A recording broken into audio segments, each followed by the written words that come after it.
our colleagues have accomplished, the things that we've gotten done. We have moved the president's nominees through the Senate in the fastest possible pace in 20 years. We did the longest continuous Senate session, 10 weeks, that we've had in 15 years. And obviously we've rolled back a lot of really onerous and burdensome Biden administration regulations through the Congressional Review Act.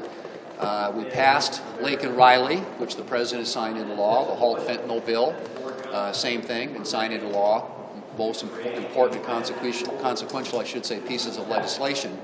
And we passed a budget resolution that sets us up to do the things that we have on our agenda along with President Trump, and that is to extend the Trump tax cuts, obviously rebuild the military, restore American energy dominance, and secure our southern border. At the same time that we are saving money, finding ways to have the government operate in a less costly and more efficient way, and in attacking deficit reduction.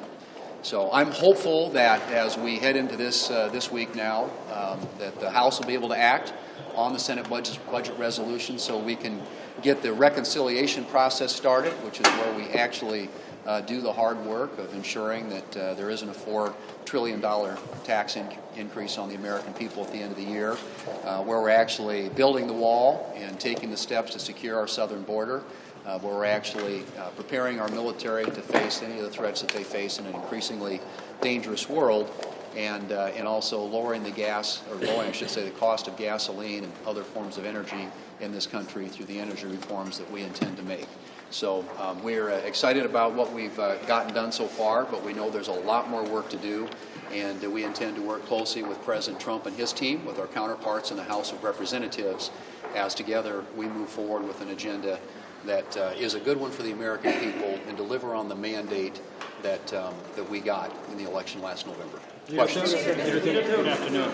There seems to be some consternation in the House right now about passing the Senate-approved budget resolution. Is what House conservatives are proposing, could that have passed with that level of cuts in the Senate? Well, I'm not sure exactly what they're They want a lot less.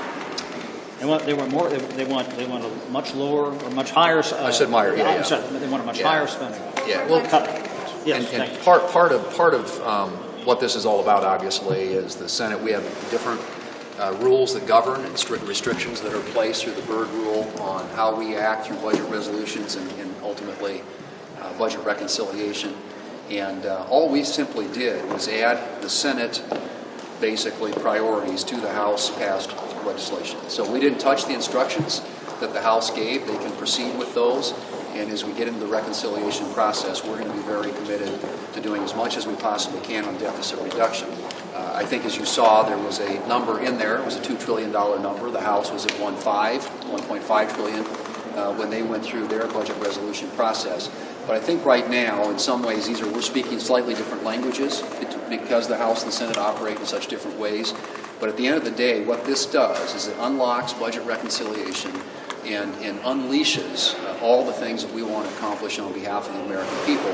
And that can only happen when the House and the Senate pass the same budget resolution. So I'm hopeful that we'll be able to move on that, get the votes that are necessary to get it across the finish line so we can start the next phase of this, which is really where we start making law and deliver on our agenda. Leader Thune, with respect to tariffs, the White House has said that an additional 50% tariff will go on China if retaliatory tariffs by China are not taken down. This means that, according to some estimates, the tariffs could reach as high as 104%. What do you say to that, and what do you say to the markets in particular, which are very rattled by all of these tariffs? Well, look, and I think you all have covered this place long enough. I think everybody kind of knows my views on tariffs, but the fact of the matter is the president ran on this. There wasn't a campaign event where he didn't talk about the importance of getting other countries to treat us more fairly when it comes to trade, bilateral trade, multilateral trade in this country. And 77 million people voted for him and his agenda. And I think he deserves the opportunity to see what kind of deals he can get from some of our trading partners. And I think most of us are giving him the space in which to do that and hope that he is successful, because that's good for not only for him and his administration, but it's good for the country. Given how important, though, the Chinese market is, specifically to South Dakota soybean exporters, How concerned are you that China says it's going to fight until the end, indicating that they may not reach a deal for months or even longer than that? Well, and I think there's a lot of rhetoric right now, but I'm hoping that in the end that the Chinese, like a lot of other countries, will come to the table. There is clearly, in my view, room for negotiation that would achieve the objectives the President has laid out, and it could be in the benefit of both the U.S. and China. But at this point, I think where we are right now in the process is the President has made it very clear that he wants changes made, starting with fentanyl and the precursors that the Chinese makes and then distributes and gets into this country. But I think there are other,